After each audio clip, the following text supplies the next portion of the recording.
साईबाबाची पालखी आहे। ही पालखी साईबाबाची पालखी आम्ही आज 20 वर्षापासून काढतो, कारण मला एक इच्छा होती का माझं साईबाबाचं मंदिर व्हावं। त्या मंदिरासाठी मी फार प्रयत्न केले आणि एका दिवशी मंदिर झालं। ते मंदिराच्या उद्घाटनासाठी मी सदानंद महाराजांना आणायची इच्छा होती मला। बरं, मी मंदिर बांधल्यानंतर सदानंद महाराजला घेऊन येईल आणि सदानंद महाराजांनी मला तारीख दिली आणि त्या दिवशी मी उद्घाटन केलं। मला देवाधर्माचा पहिल्यापासून वेळ आहे। मी शंकराचं मंदिर, पार्वतीचं मंदिर, हे सर्व मंदिरं बांधतो मी आणि असं मी काल्पनिकतून मी काम करतो। सोशल वर्क आहे, शिक्षणाचं मी कार्य करतो, पण समाजकार्य, लोकसेवा आणि धर्मसेवाही करतो। मी जास्त का बोलत नाही। मी आल्यात परत तुम्हाला सर्वांना धन्यवाद।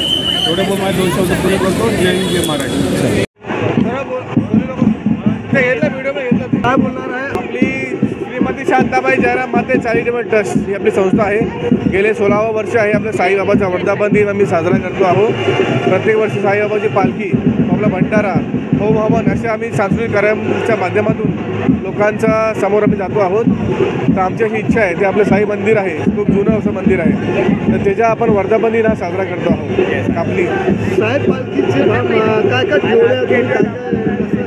आता आपलं सकाळी आपलं होम हवन झाले, वास्तुशांती झाली, सत्यांची पूजा झाली। आता संध्याकाळी आपली साईबाबाची मिरवणूक आहे। तर आपल्या पूर्ण साईबाबा नगर एरियामध्ये आपण फिरणार आहोत। ती आल्यावरती 7:30 वाजता आपला भंडारा चालू होणार। त्या भंडाऱ्याबरोबरच आपला एक सांस्कृतिक कार्यक्रम ऑर्केस्ट्रा ठेवला आपण, साईबाबांची भक्ती गीतं। भंडाऱ्यामध्ये किती लोक येणार आहे? आपले 1000 ते 1500 लोक आपल्या भंडाऱ्यामध्ये जातात प्रत्येक वर्षी। याही वर्षी त्याही लोक येणार।